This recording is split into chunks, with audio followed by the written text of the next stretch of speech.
আপনাদের সাথেই আছি নুজহাত সাওম। প্রিয় দর্শক শ্রোতা, ফাল্গুনের এই সন্ধ্যায় সবাইকে আমন্ত্রণ জানাচ্ছি শুভ সন্ধ্যার আজকের আয়োজনে। শুভ সন্ধ্যায় আজ থাকছে চলতে থাকা প্রদর্শনী, এনটিভি হাইলাইটস এবং জনপ্রিয় অভিনেত্রী ও নাট্য নির্দেশক নুনা আফরোজের সঙ্গে আলাপচারিতা। প্রথমেই চলতে থাকা প্রদর্শনী।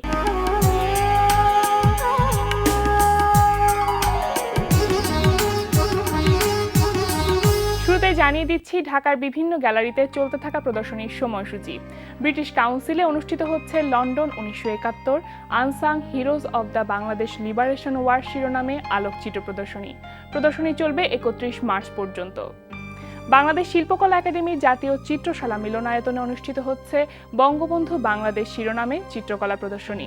বেলা 11টা থেকে রাত 8টা এই সময় প্রদর্শনী চলবে 17 মার্চ পর্যন্ত। মোহাম্মদপুর কলা কেন্দ্রে প্রদর্শিত হচ্ছে আলোকচিত্রী হাদি উদ্দিনের একক আলোকচিত্র প্রদর্শনী হিয়ার ফর নাও। প্রতিদিন বিকাল 5টা থেকে রাত 8টা এই সময় প্রদর্শনী চলবে 22 মার্চ পর্যন্ত। আজ 8 মার্চ আন্তর্জাতিক নারী দিবস। 1859 সালে 8 মার্চ আমেরিকার পোশাক শিল্প শ্রমিকদের 8 ঘন্টা কর্মদিবস, ট্রেড ইউনিয়নের সদস্যপদ গ্রহণ, মজুরি বৃদ্ধি, প্রসবকালীন ছুটি ইত্যাদি দাবিতে নারী সমাবেশ ও মিছিলে গুলি চালানো হয়। পরবর্তীকালে 1910 সালে ক্লারা জেপকিন দিনটিকে আন্তর্জাতিক নারী দিবস হিসেবে ঘোষণার প্রস্তাব তুলে ধরেন। 1975 সালে জাতিসংঘ এই দিনটিকে আন্তর্জাতিক নারী দিবস হিসেবে স্বীকৃতি প্রদান করে। নারীর অধিকার প্রতিষ্ঠার লক্ষ্যকে সামনে রেখে বিশ্বের অন্যান্য দেশের মতো বাংলাদেশেও নানা অনুষ্ঠান ও কর্মসূচির মধ্য দিয়ে দিবসটি পালিত হচ্ছে। এবার এনটিভি হাইলাইটস।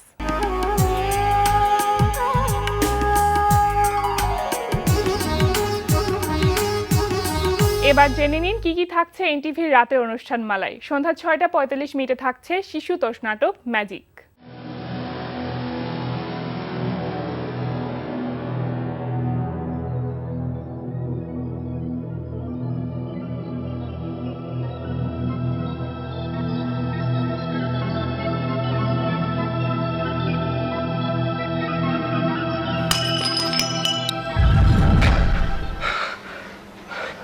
কি হলো?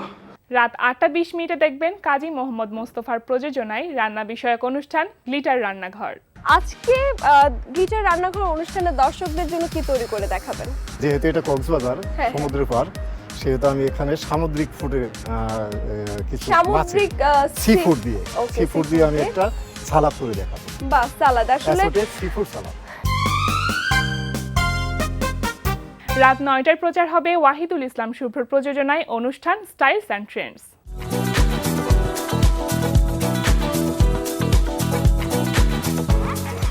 রাত 9টা 40 মিনিটে প্রচার হবে গোলাম সোহরাব দুদুলের পরিচালনায় ধারাবাহিক নাটক সংসার। তুই আমার প্রেশারের ওষুধ কথা বলছিস? আরে প্রেশারে তুই দেখেছিস কি? এই প্রেশার এত হাই হয়ে যাবে তোকে আমি কাঁচের গ্লাসের মধ্যে এরকম করে চেপে ধরবো আর তুই একেবারে গুঁড়ো গুঁড়ো হয়ে পড়ে যাবি। জানি টেম্পার আছে দেখেও তো এরকম দুই পেয়ে খারায় রয়েছে, নাহলে কবে চিটপটং হয়ে পড়িয়ে যাইতেন। বুবু কয় বুবু না আসা পর্যন্ত আমি ইনসিকিউর ফিল করতেছি। কিন্তু রাত 11টা 30 মিনিটে রয়েছে গল্পকথা নাটকের 6ষ্ঠ পর্ব। মাছটা এখনো জীবিত। তোমার মনটা মনে হয় খুব নরম কোমল। আরে শিকার, জীব হত্যা এগুলো তো জীবনেরই আদিতত্ত্ব। মনে রেখো, যে কঠোর, যে নিষ্ঠুর, তার দিকে সকলেরই সহজাত আকর্ষণ রয়েছে। ভালোবাসাও একই রকম। ভালোবাসাবাসির ব্যাপারে আপনার বেশ অভিজ্ঞতা আছে মনে হচ্ছে। রাত 12টা 10 মিনিটে থাকছে টক শো এই সময়।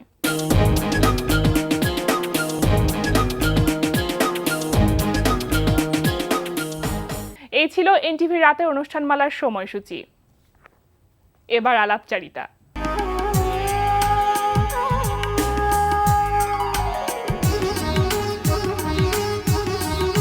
আজ 8 মার্চ আন্তর্জাতিক নারী দিবস। প্রিয় দর্শক, আমাদের আজকের অতিথি জনপ্রিয় অভিনেত্রী ও নাট্য নির্দেশক নুনা আফরোজ। চলুন কথা বলি তার সঙ্গে। শুভ সন্ধ্যা। শুভ সন্ধ্যা। কেমন আছেন? ভালো আছি, ব্যস্ততা যাচ্ছে, ভালো আছি। ব্যস্ততার মধ্যেই ভালো থাকা, ব্যস্ততাকে নিয়ে ভালো থাকা, আসলে কাজের মধ্যেই মানুষ ভালো থাকে। আজকে তো নারী দিবস, দর্শকদেরকে এখনই বলছিলাম, শুরুতেই আপনাকে নারী দিবসের শুভেচ্ছা জানাচ্ছি। তোমাকেও। আপনি একজন নারী, আর এটা স্বাধীনতার প্রায় 44 বছর, যেহেতু এটা স্বাধীনতার মাস, তো আজকের দিনে এসে এই সময়টাতে এসে কি মনে হয় নারীরা আসলে কতখানি স্বাধীন হয়েছে আমাদের দেশের প্রেক্ষাপটে? 44 বছর খুব বেশি সময় না। আমরা খুব হতাশ হয়ে যাই অল্পতে। হ্যাঁ, আমরা যা চেয়েছি, যতটা চেয়েছি ততটা হয়নি, কিন্তু নারীরা এগুচ্ছে, নারীরা অনেক কাজ করছে, যে কাজগুলো আরো 15-20 বছর আগে কি 10 বছর আগেও নারীদের আমরা এই কাজগুলোতে বা এই পেশাতে, বিভিন্ন ধরনের পেশাতে পাইনি তাদেরকে। আমরা দেখিনি, কিন্তু কাজ কিন্তু করছে অনেক সেক্টরে। আসলে সময় লাগে, সবকিছুই হুট করে সবকিছু পরিবর্তন হয়ে যায় না। আমি হতাশাবাদী না, আমি আশাবাদী। আমি মনে করি এগোবে। তবে হ্যাঁ, মেয়েদের এগোনোর ব্যাপারে মেয়েদেরই সবচেয়ে বড় ভূমিকা রাখতে হবে। মানে সবসময় আমরা দোষারোপ করি যে নারীদের এগোবার পেছনে অন্তরায় বোধে পুরুষরা। আসলে নারীদের এগোবার পেছনে অন্তরায় হচ্ছে নারীরা নিজেরাই। এক হচ্ছে তার নিজেকে, একজন নারী আরেকজন নারীকে খুব একটা এগিয়ে দিচ্ছেন না, আর না যিনি এগোবেন তার যে নিজের ক্ষেত্রটা তৈরি করতে হবে সেই ক্ষেত্রটাও সে প্রপারলি তৈরি করতে পারছে না। সেক্ষেত্রে আর মেয়েদের যোগ্যতা প্রমাণের জন্য, যে কোনো জায়গায় দাঁড়াবার জন্য যোগ্যতার চেয়ে আরেকটু বেশি যোগ্য হয়ে প্রমাণ করতে হয় যে আমি যোগ্য। কারণ হয়েছে যে নারীদের যোগ্য বলতে একটু বাধা, একটু প্রবলেম এখনো আছে আমাদের সমাজে। অভ্যস্ত নই, আমি দোষ দিচ্ছি না কাউরে, কিন্তু অভ্যস্ত নই বলেই নারীকে যোগ্য বলতে নির্দ্বিধায় আমাদের বাধে। তাই নারীদের একটু বেশি যোগ্যতা অর্জন করে প্রমাণ করতে হয় আমি যোগ্য। নারীদের সে কাজটি করতে হবে। আপনি কর্মক্ষেত্রের কথা বলছিলেন, তো কর্মক্ষেত্রে বিচরণ কিন্তু নারীদের এখন অনেক বেশি স্বাধীনতা বেড়ে গিয়েছে, কিন্তু পুরুষদের থেকে তাদের হয়তো দুই চোখে দেখার একটা ব্যাপার থাকে, আমরা যেটা সম অধিকার বলি, সেই সম অধিকারটা কি আসলেই পাচ্ছে? ওই যে বললাম, অভ্যস্ততা। কোনো কিছুই তো একদিনে মানুষ অভ্যস্ত হয়ে যায় না। নারীরা এখন বিভিন্ন পেশায় কাজ করছে এবং আমাদের চোখগুলো অভ্যস্ত হচ্ছে। ধীরে ধীরে এটা কেটে যাবে।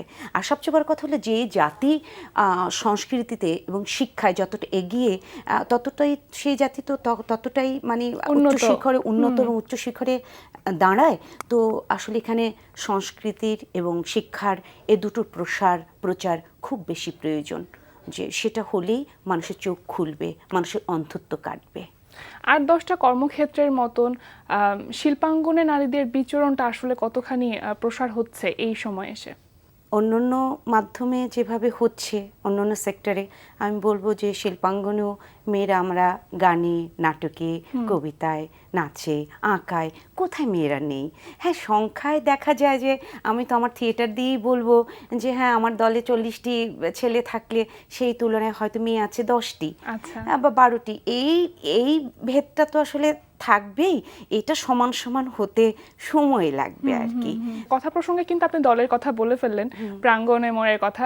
তো প্রাঙ্গণে মোড় তো আগামী 10 তারিখ থেকে একটি নাট্যমেলা শুরু করতে যাচ্ছে, এই নাট্যমেলা সম্পর্কে আমি একটু জানতে চাইবো। ইনফ্যাক্ট প্রাঙ্গণে মোড় এটি 7মবারের আয়োজন। প্রাঙ্গণে মোড়ের বয়স হলো 13 বছর। 7বারের মতো এবার আয়োজন করছে দুই বাংলার নাট্যমেলা। একটু বলে রাখি যে প্রথম দিকে আমরা প্রাঙ্গণে মোড় বেসিক্যালি রবীন্দ্রনাথের নাটককে বেশি গুরুত্ব দিয়ে থাকি, কারণ আমরা মনে করি বাংলা শুদ্ধ নাট্যচর্চার ক্ষেত্রে রবীন্দ্রনাথই হতে পারেন প্রধান অবলম্বন। তো প্রথম দিকে আমাদের ফেস্টিভ্যালটা ছিল দুই বাংলা রবীন্দ্র নাট্যমেলা। তো দেখলাম, একটা সময় এসে দেখলাম যে আমাদের নাটক সিলেকশনে কম্প্রোমাইজ করতে হচ্ছে, অর্থাৎ ওভাবে রবীন্দ্রনাথের নাটক দুই বাংলাতেই তৈরি হচ্ছে না, রেগুলার প্রতি বছর নতুন নাটক আসছে না। সেক্ষেত্রে হচ্ছে কি, হয় রিপিট করতে হচ্ছে অথবা একটি খারাপ নাটককে হজম করতে হচ্ছে। তো আমরা ভাবলাম কেন নয়, যে শুধু এখানে আটকে থেকে খারাপ নাটককে কেন আমরা হজম করব? ওকে, আমরা দুই বাংলার ভালো নাটক করি, তাতে রবীন্দ্রনাথের নাটকও থাকবে, অন্যান্য ভালো নাটকগুলোরও এক্সচেঞ্জ হবে। তো তারপর থেকে আমরা মানে লাস্ট ফেস্টিভ্যাল থেকে এটাকে আমরা দুই বাংলার নাট্যমেলা করতে শুরু করেছি, এবং এবার নাট্যমেলাতেও আমাদের বাংলাদেশের 5টি নাটক থাকছে এবং ভারতের 4টি দলের 4টি নাটক থাকছে। আচ্ছা, এবারে তো 7মবারের মতন এই নাট্যমেলা হতে যাচ্ছে, তো মোট কতগুলি দল এখানে অংশ নিয়েছে বা কি কি নাটক এখানে প্রযোজিত হবে এবারের নাট্যমেলায়? তাই এবারের নাট্যমেলায়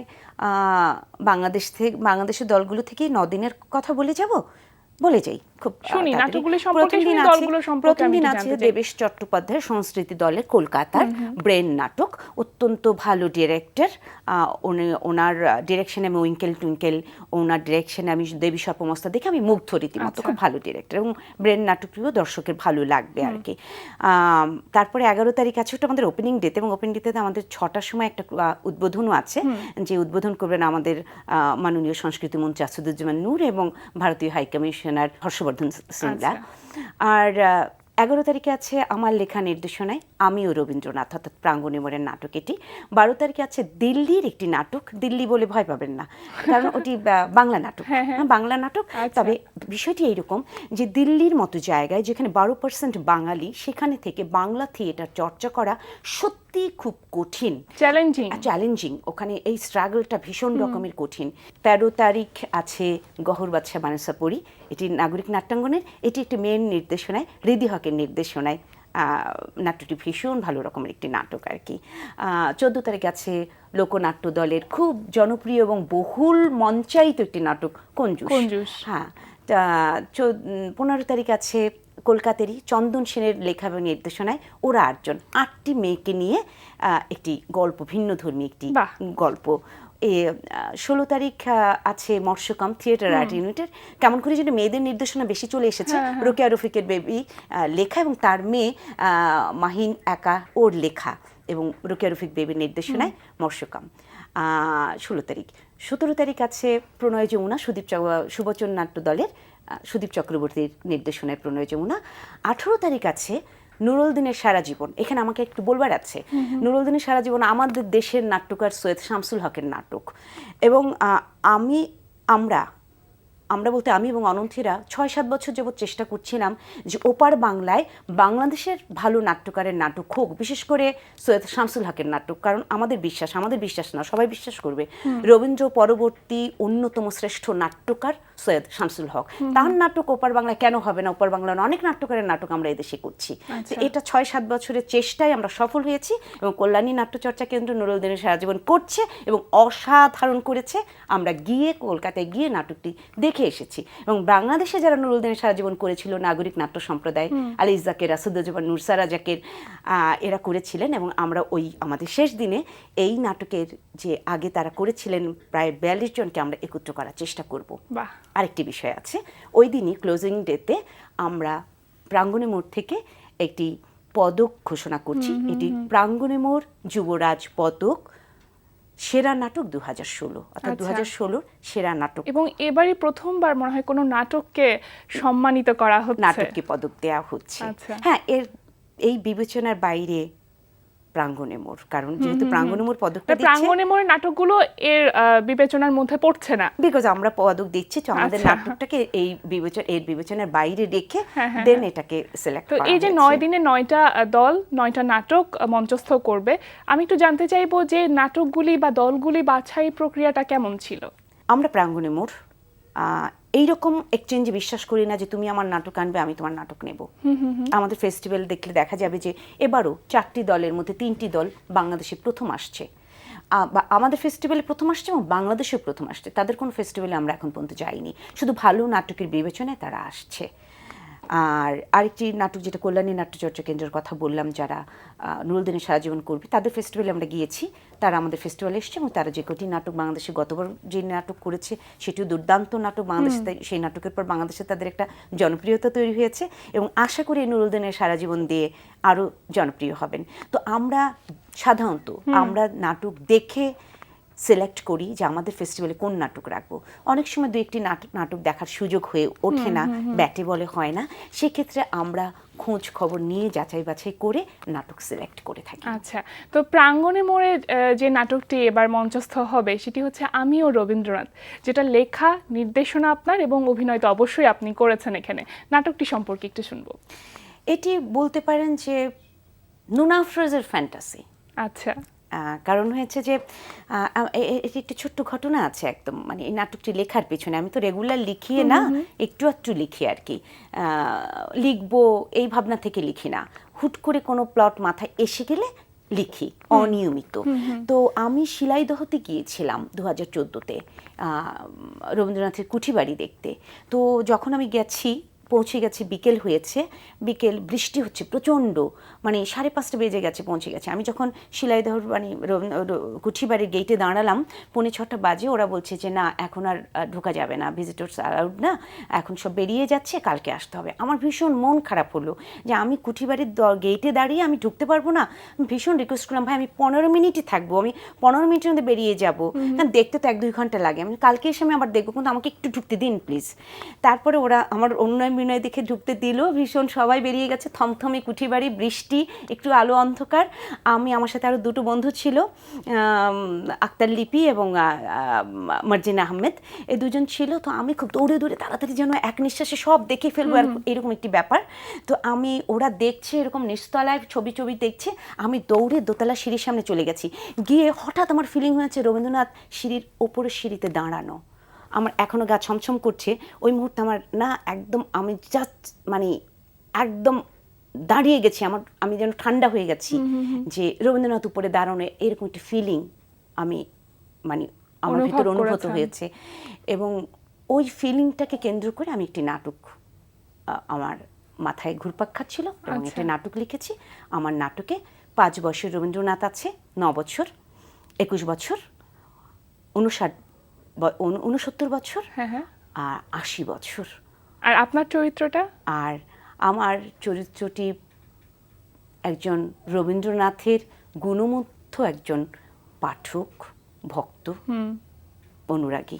কিন্তু রবীন্দ্রনাথ সম্পর্কে যা যা ইনফরমেশন আছে, রবীন্দ্রনাথের ব্যক্তি জীবন এবং রবীন্দ্রনাথের সৃষ্ট যা আছে আর কি, সৃষ্টিশীল যা বিষয়গুলো আছে সবকিছু উঠে এসেছে। রবীন্দ্রনাথের 1.5 ঘন্টা 2 ঘন্টার পরিসরে রবীন্দ্রনাথকে উঠে আনা সম্ভব নয়, কিন্তু যা যা এসেছে সেই তথ্যগুলো সত্য।